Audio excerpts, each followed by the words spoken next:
किसी एक खिलाड़ी का दिन आता है और वो दिन कल बाबर आजम का भी हो सकता है, खुशदिल शाह का भी हो सकता है या किसी और का हो सकता है कि टीम अब मुश्किल है कि इंडिया से जीते। फखर जमान को बैकबोन समझते हैं टीम। अब तो कोई चांसेस नहीं है कि फखर जमान कल का मैच खेले। कह रहे हैं कि बाबर आजम इंजर्ड क्यों नहीं हुआ, फखर क्यों हुआ है, तो फखर जमान की जगह इमामुल हक नहीं ले सकता। अच्छा ये बताएं, टीम में ये जो चेंजेस हैं या सिलेक्शन है या रिप्लेसमेंट कौन कर? फिर अब ये बाबर आजम को भी सचिन तेंदुलकर कर रहे हैं। मुझे तो ऐसे लगे प्लास्टिक का सचिन तेंदुलकर बन जाएगा। 1000 रन तेज तरीन बाबर आजम, 2000 रन ओडीआई की तेज तरीन बाबर आजम, 3000 रन तेज तरीन बाबर आजम, 4000 रन तेज तरीन बाबर आजम। ओडीआई की बात कैप्टन के बजाय अमीर साहब कहा जाए तो ज्यादा बेहतर होगा। कैप्टन मोहम्मद रिजवान पर आप तनकीद नहीं कर सकते। मुझे लगता है का बाजू टूटा है, आप उसके पाँव की सर्जरी कर रहे हैं। ये बात मानने की है, बेटा भेज दो, चाचा घंटी की अपना बेटा भेज दो, टीम में रखते हैं। अस्सलाम वालेकुम जी, welcome back with another episode of very special episode. आज का एपिसोड जो है वो इतना स्पेशल इसलिए है क्योंकि कल आप जानते हैं चूंकि इंडिया और पाकिस्तान का मैच होने जा रहा है दुबई में कल 2 बजे।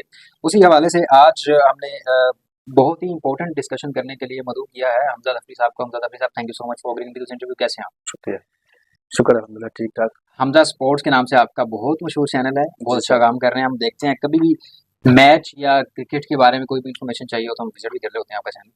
So thank you so much, आपको अच्छा सर्व कर रहे हैं और अच्छी इन्फॉर्मेशन भी प्रोवाइड कर रहे हैं। शुक्रिया। और खैर डिस्कस करना चाहूँगा सबसे पहले टीम का जो स्क्वाड है जी, और उसमें खास तौर पे इंजरीज पर तो हम आएंगे, लेकिन इस वक्त जो एक्टिव प्लेयर्स हैं जी, उनमें आपको क्या लगता है पोटेंशियल है कल का मैच खेलने के? देखिए एक्टिव प्लेयर तो हमारे पास जो हम ट्राई सीरीज खेल कर आए हैं या फिर हमने पिछला मैच खेला है उसमें आपको एक ही बंदा नजर आया, फखर जमान जी। और उसके बाद जो टीम बची हुई है तो उसमें पहले नहीं कहना चाहिए क्योंकि किसी एक खिलाड़ी का दिन आता है, ठीक है। और वो दिन कल बाबर आजम का भी हो सकता है, खुशदिल शाह का भी हो सकता है या किसी और का हो सकता है, लेकिन जिसका पहले से कहा जा सकता था वो फखर जमान था। ठीक है। अच्छा, अब हम नॉर्मली जब रैंडमली कहीं बैठे बात कर रहे होते हैं तो तब भी लोग यही आपके वाली बात करते हैं, जी फखर जमान नहीं है, इंजरी हो गई है तो फिर टीम फारे हो गई है। क्या लगता है ऐसे ही है या हकीकत में टेक्निकली ऐसा कुछ नहीं, फखर जमान ऐसा प्लेयर था जो कि सिर्फ पाकिस्तान के लिए खेला। ठीक है।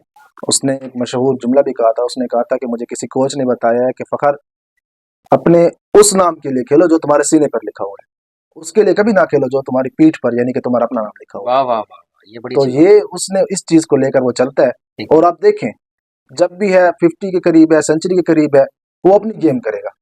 वो ये नहीं है कि 50 के करीब है तो यार 2-3 डॉट खेलेगा और उसके बाद 50 बनाएगा, नहीं, वो अपने स्टाइल से खेलता है और इसीलिए उसको फौजी कहते हैं और इसलिए उसके जाने के बाद हर कोई यही कह रहा है कि टीम अब मुश्किल है कि इंडिया से जीते।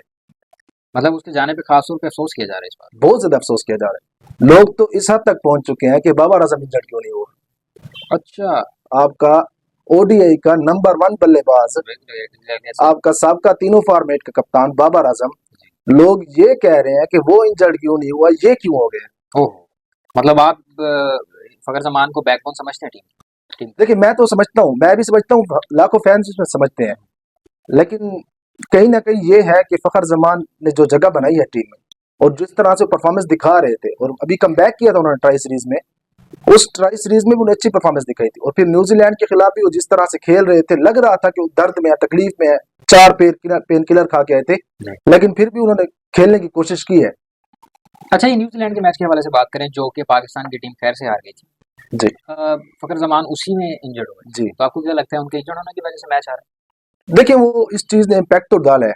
अब इस चीज का बहुत ज्यादा असर ये हुआ है कि जब आपका प्लेयर शुरू में जब बाहर हो जाता है, फिर वो कोई आईसीसी का रूल था कि आप उसको तीसरे चौथे नंबर पर ही खिलाएंगे, ऐसे नहीं खिला सकते, तो वो शुरू में फिर हमने सऊद शकील को मौका दिया बाबर आजम के साथ, फिर वो 15 डॉट बॉल सऊद शकील खेल गए, 52 डॉट बॉल बाबर आजम खेल गए, तो वो फिर पूरे मैच में हमारा सिस्टम जो है ना वो बन नहीं सका, हम पूरे मैच में 0-0 रहे।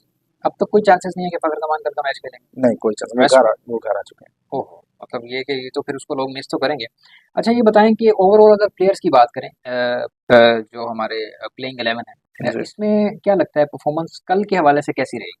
देखिए फखर जमान की इंजरी हुई है, उसके बाद पीसीबी ने फौरी तौर पर इमामुल हक को बुलाया है।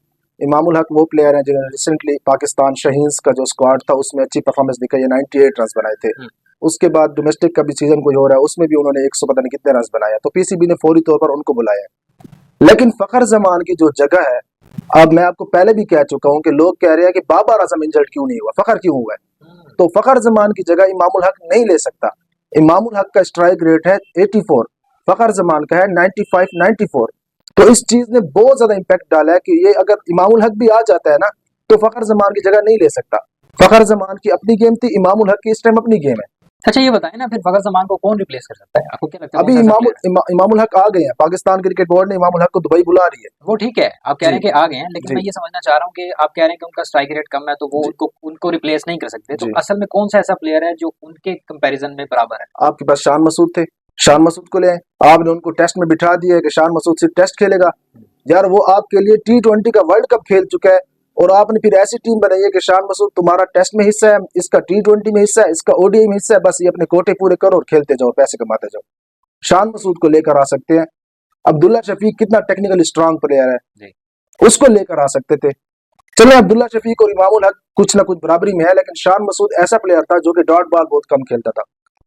अच्छा ये बताएं, टीम में ये जो चेंजेस हैं या सिलेक्शन है या रिप्लेसमेंट कौन कर रहा ये तो सिलेक्शन कमेटी जो है इसका काम होता है, है? ठीक है, उसको ऐड लेकिन कौन करता है? PCB chairman. चेयरमैन करते हैं। ठीक है।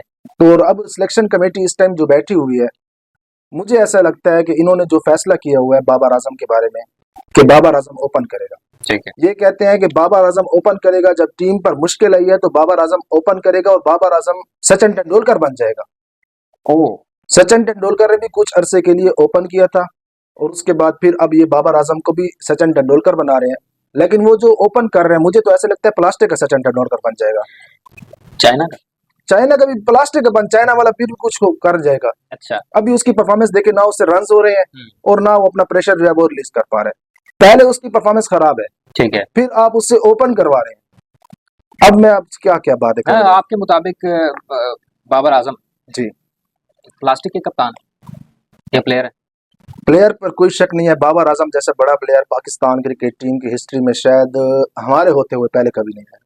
बहुत हाँ, बड़ा प्लेयर है, ये बहुत बहुत बड़ा बड़ा टाइटल उनको हासिल है, लेकिन बहुत फिर बड़ा भी टाइटल। अभी परफॉर्मेंस क्यों नहीं है? देखिए क्या वजह है? क्या परफॉर्मेंस तो फिर वो तो आपका दिन होता है, मैंने पहले बात की, दिन होता आप जब अपने चैनल पे वीडियोस करते हैं, एनालिसिस करते हैं, है। जी जब कोई मैच अगर हारा जा रहा है बाबर आजम की वजह से, जी आपको क्या लगता है उसके पीछे क्या बात हो सकती देखिए बाबर आजम की वजह से हारा जा रहा इसलिए कि बाबर आजम टीम की रीढ़ की हड्डी की हैसियत हासिल रखते थे। है? जी अब उनकी परफॉर्मेंस खराब है तो हार रहे हैं, तो हम सब यही समझते हैं कि बाबर आजम की परफॉर्मेंस की वजह से हार रहे हैं।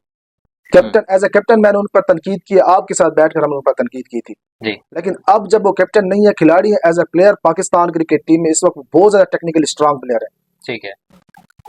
अच्छा ऐसे आप उन पर मजीद वो मतलब बहुत, जब पाकिस्तान क्रिकेट बोर्ड ने उनसे हटाया कैप्टन का और उनकी परफॉर्मेंस खराब हो रही है, तो इस चीज पर लोग तनकीद कर रहे हैं, लेकिन ये नहीं कहा जा सकता कि यार वो प्लेयर खराब है। प्लेयर बिल्कुल खराब नहीं है, ठीक बहुत है। बड़ा प्लेयर है बाबर आजम। जबरदस्त। अच्छा यूजुअली अगर टॉप टीम्स की बात करें जो सेमीफाइनल्स में जाएंगी वो कौन सी?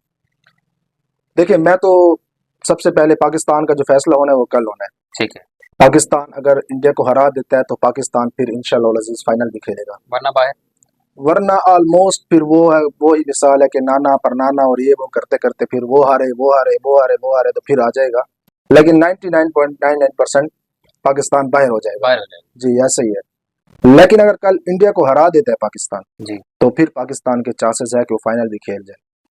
नहीं, ये हमेशा जब से देखें प्लेयर पे अप्स एंड डाउन्स तो होते रहते हैं चीजें, जी लेकिन बाबर आजम कुछ ज्यादा ही आजकल तनकीद का हिस्सा है, इसकी वजह क्या है?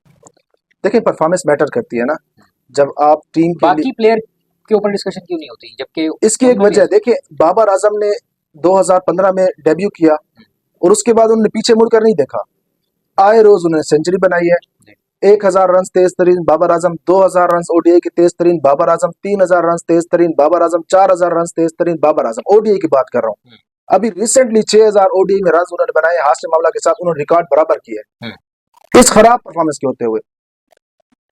तो अब उनकी जब परफॉर्मेंस अभी भी है, रिसेंटली उन्होंने अच्छी परफॉर्मेंस दिखाई ट्राई सीरीज में, लेकिन वो लोग कहते हैं कि यार वो बाबर आजम चाहिए जो सेंचुरी बनाता है। अब लोगों को उम्मीद है तो बाबर आजम से है।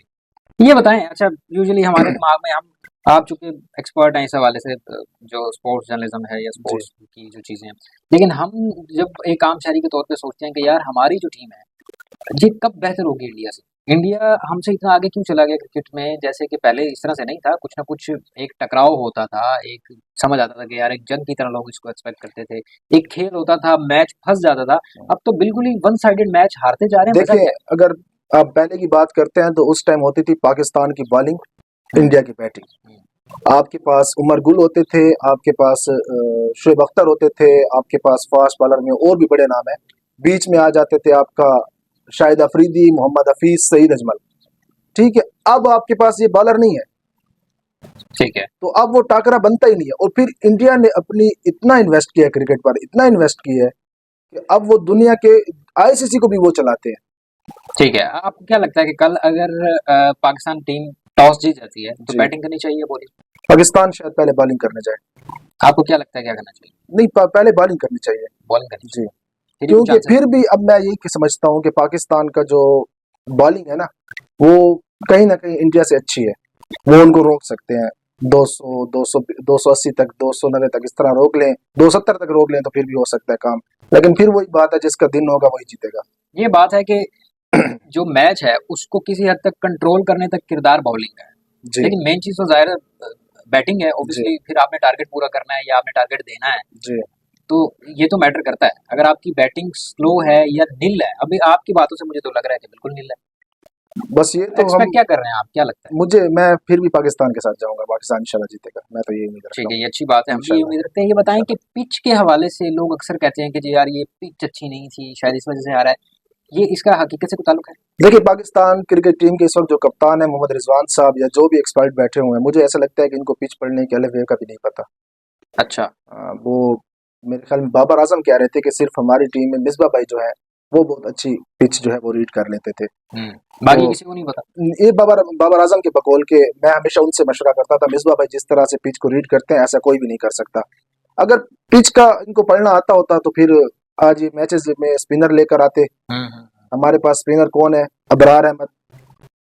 अच्छा, नो डाउट के जैसे कि पीएसएल भी हुआ था, उसमें भी मोहम्मद रिजवान की बड़ी अच्छी परफॉर्मेंस थी, जी उनका बिल्कुल। बड़ा अच्छा नाम भी जी, बना और जी, उन्होंने मेहनत भी की है। जी, जी, तो मेरा ख्याल है वो एक देसी प्लेयर हैं, देसी बंदे हैं और बड़ा अच्छा मेहनत से खेल रहे होते हैं। जी। आपको क्या लगता है इस दफ़ा अब कप्तानी के हवाले से उनको उनकी जो परफॉर्मेंस है कैसी है? देखिए, हम एज अ कैप्टन तो हमने मोहम्मद रिजवान को बहुत ज़्यादा सपोर्ट किया है। मोहम्मद रिजवान एक कैप्टन है और वो तबलीग वाले कहते हैं अमीर साहब, जी। तो इसको कैप्टन के बजाय अमीर साहब कहा जाए तो ज़्यादा बेहतर होगा। क्योंकि वो एक माहौल के मुताबिक टीम को लेकर चलता है और as a captain Mohammad Rizwan पर आप तनकीद नहीं कर सकते। मुझे लगता है कि इस वक्त अगर कोई इस चीज़ के काबिल था तो वो मोहम्मद रिजवान था। 4 साल के 3 साल लगातार उसने अपनी मुल्तान सुल्तान को फाइनल खिलाया है। ठीक है। तो इस चीज़ पर तो दूसरी राय नहीं है, मोहम्मद रिजवान कैप्टन के काबिल थे और अभी जिस तरह से वो टीम को लेकर चल रहे हैं अच्छा चल रहे हैं। लेकिन सिलेक्शन के हवाले से बात की जा सकती है कि कप्तान का रोल होता है सिलेक्शन में।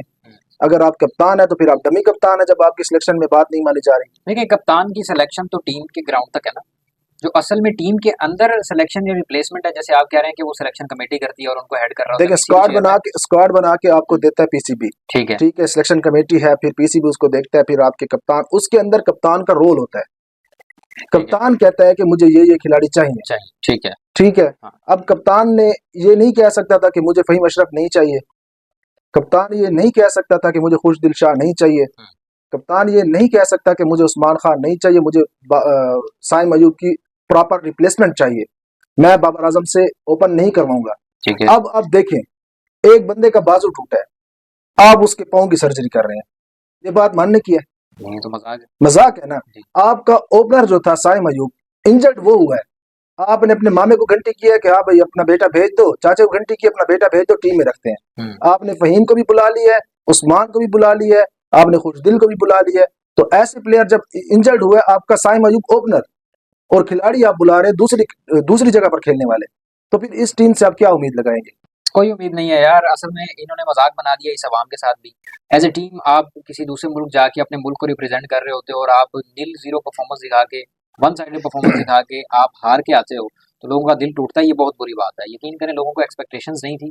पूरे शहर में, मुल्क में, जहाँ भी आप, हम लोग कवरेज के लिए भी निकले हुए थे, लोगों से रिव्यूज ले रहे थे कि क्या है, तो हर बंदा यही कह रहा था कि जी इंडिया जीतेगा। अब ये कभी नहीं हुआ कि लोग हमेशा कह रहे हो कि इंडिया जीतेगा। क्यों कह रहे हैं लोग? इनकी अपनी परफॉर्मेंस की वजह से। बस उम्मीद तो अच्छे की है, मुझे भी यही उम्मीद है कि कल पाकिस्तान इंशाल्लाह अजीज जीतेगा और इंडिया कहीं ना कहीं जसप्रीत बुमराह की जो गैर मौजूदगी है उसका जो खमियाजा है वो भुगतेगा, क्योंकि उनके पास जो मेन फास्ट बॉलर था जसप्रीत बुमराह वो नहीं है। ठीक तो है। मुझे ऐसा लगता है कि जसप्रीत बुमराह की जो गैर मौजूदगी है उससे इंडिया को थोड़ा बहुत पाकिस्तान के खिलाफ नुकसान होगा। क्योंकि आप देखें, उन्होंने बांग्लादेश के खिलाफ पहला मैच खेला, उन्होंने एक रोहित शर्मा ने आसान कैच छोड़ा है, अक्षर पटेल की हैट्रिक मिस हुई है, उसके बाद हार्दिक पांड्या ने कैच छोड़ा, मिसफील्ड भी हुई है, तो इस चीज का कहीं ना कहीं उन पर भी प्रेशर होगा कि पाकिस्तान ने 2017 में उनको हराया था, ठीक है। तो अब पाकिस्तान कम बैक भी कर रहा है और पाकिस्तान ने अब ये मैच हर हाल जीतना है। तो मुझे यही उम्मीद है, मैं I will go with Pakistan 99% इंशाल्लाह से पाकिस्तान जीतेगा। बहुत अच्छी बात है। विराट कोहली और बाबर आजम के दरमियान लोग कंपैरिजन करते हैं, जी, अब वो कंपैरिजन खत्म हो अब वो चुका है। कंपैरिजन खत्म हो बाबर आजम और फिलहाल बाबर आजम का मुकाबला विराट कोहली से नहीं है। हम लोगों ने बाकायदा इसके ऊपर लोगों से राय ली, जी बाबर आजम और विराट कोहली की पिक्चर लगा के तो वोट सबसे ज्यादा विराट कोहली को मिले। जी, ऐसे ही है। ये अनफॉर्चुनेट बात है ना, जी जी जबकि बाबर आजम साहब को मिलना चाहिए। जी जी। अच्छा, ये हमजा साहब ये बताइएगा कि बाकी तो जितनी भी जो चैंपियन ट्रॉफी के मैचेस हैं वो पाकिस्तान में हो रहे हैं, लेकिन इंडिया का मैच जो है वो इंडिया के साथ दुबई में हो रहा है, तो कहा यह जा रहा है कि जी वो पाकिस्तान नहीं आना चाहते। जी, क्यों नहीं आना चाहते? आना चाहिए था, वजह क्या? देखिए एज अ क्रिकेट फैन तो ये हमारी शिकस्त है, ये हमारी शिकस्त है। ना इंडिया की जीत है, ना पाकिस्तान की जीत है, ना पाकिस्तान की हार है, ना इंडिया की हार है। ये as a fan of cricket ये आपकी और मेरी शिकस्त है कि आप बताएं, अगर विराट कोहली पाकिस्तान के कजाफी स्टेडियम में ठहरे हों तो आपको क्या लगता है कितने लोग उनको देखने जाएंगे? लाखों की तादाद में मजमा तो बाहर ठहरा होगा, ग्राउंड को छोड़ दो यार। बिल्कुल सही। इतने उसके फैन है यहाँ पर, रोहित बहुत शर्मा के हों, जितने एग्जैक्टली। भी टीम है सारी टीम के। और यहाँ पर जो आपकी जो सियासी जो भी मामलात हैं उनको एक साइड पर रखना चाहिए था। और पीसीबी इस चीज पर तो मैं पहले दिन से ही कह रहा हूँ कि पीसीबी ने बहुत अच्छा रवैया रखा है उनके साथ। जी निकाल देते इंडिया को बाहर, अगर नहीं आते तो फिर निकाल देते, बाहर बिठा देते, श्रीलंका को लेकर आ जाते। लेकिन ये गलत किया है। ये एज अ क्रिकेट फैन हम सबको बहुत ज्यादा दुख भी हुआ है, लेकिन अब क्या कह सकते हैं इस चीज पर। नहीं, इस पे जैसे ऐसे रिसेंटली एक मैच इंडिया का पाकिस्तान इंडिया टीम गई थी ना, आपको जी, याद होगा? पाकिस्तान पाकिस्तान 2023 में इंडिया गया था गया था, मैच और भी एक खेला था। बहुत अच्छा वेलकम किया था इंडियन अवाम ने, बाबर आजम बहुत। समेत पूरी टीम का बहुत ज्यादा अच्छा वेलकम किया था। तो वो यहाँ क्यों नहीं आ सकते? वो कहते हैं हमें सिक्योरिटी इशू है, लेकिन वो हमेशा से यही चाहते हैं कि वो चाहते हैं कि पाकिस्तान जो है वो तरक्की कर जाएगा। अगर पाकिस्तान टीम आगे चली जाएगी, हम वहाँ चले जाएंगे, हमारी पता नहीं क्या हो जाएगा क्या हो जाएगा। बहरहाल मैंने तो अपने चैनल पर भी यही कहा था कि अगर आप आते, विक्रांत गुप्ता साहब आप बहुत बड़े स्पोर्ट्स जर्नलिस्ट हैं इंडिया के, उन्होंने बीच में एक क्लिप लगाया हुआ था कि मैं पाकिस्तान जाना चाहता हूँ, मुझे वीज़ा नहीं मिल रहा। तो मैंने उनको भी यही कहा था कि आप पाकिस्तान आए, आपका बोर्ड आपको इजाजत नहीं देगा, हमारा बोर्ड आपको नहीं रोकेगा, आपकी गवर्नमेंट और आपका बोर्ड आपको रोकेगा कि आप पाकिस्तान ना जाए। हमारा बोर्ड और हमारी गवर्नमेंट इस चीज में कोई भी रुकावट नहीं डालेगी, बल्कि आप आए, हम आपको डेरा सिंह खान ले आएंगे, सोबत खिलाएंगे। अरे वाह वाह भाई, इतनी बड़ी ऑफर दे दी है। वैसे ये आपने अच्छी ऑफर दी है, बिल्कुल। ये आपने ठीक किया है। अच्छा, ये बताइएगा, थोड़ा सा मैं इंटच करना चाहूंगा, डेर इसमें खान में भी एक स्टेडियम है, इसको इम्प्रूव करना चाहिए मेरे को। करना चाहिए, स्पेस भी अच्छी है। बहुत अच्छे हैं। मतलब अभी आपके जो रिसेंटली अगर देखते हैं इर्द गिर्द से, तो आपका कोई भी ऐसा खिलाड़ी जो इंटरनेशनल लेवल पर नहीं खेल रहा, एक खुशदिल शाह है जिसका ताल्लुक बन्नू से है, वो खेल रहा है। और उसका भी हमने ऐसा हाल कर दिया है कि बेचारा जहाँ भी जाता है पर्ची पर्ची के उस पर नारे लगते हैं। मैं अभी रिसेंटली एक वीडियो बनाकर आया हूँ कि खुशदिल शाह क्या वाकई पर्ची है। तो मैं पहले भी खुशदिल शाह को बहुत ज्यादा बैक कर चुका हूँ, अभी भी बैक कर रहा हूँ कि खुशदिल शाह पर्ची नहीं है। ये वो बंदा है जो कमीज के ऊपर शर्ट पहनकर क्रिकेट खेलता था, जी। ये मीलों सफर करता था, दूसरे ग्राउंड जाता था, वहां पर मैचेस खेलता था। तो अगर खुशदिल शाह बन्नू से आ सकता है, जब पाकिस्तान डेर इसमाइल खान का ग्राउंड ठीक होगा तो आपका टैलेंट भी आएगा सामने, आपके लोग भी इंटरनेशनल लेवल पर पाकिस्तान का नाम रोशन करेंगे। तो इस चीज पर काम करना चाहिए अगर कर हाँ सकते हैं। बिल्कुल, ऐसे रिमोट एरियाज में छोटे शहरों में जी, एटलीस्ट पीएसएल के मैचेस खेले जा सकते हैं, बिल्कुल खेले जा अच्छा सकते हैं। रेवेन्यू जनरेट होता है, जी, सारी चीजें एक एंटरटेनमेंट की भी हो बिल्कुल जाती है। बिल्कुल। तो thank you so much thank Hamza you Rafi sir, साहब, थैंक यू सो बहुत मच शुक्रिया। For your time.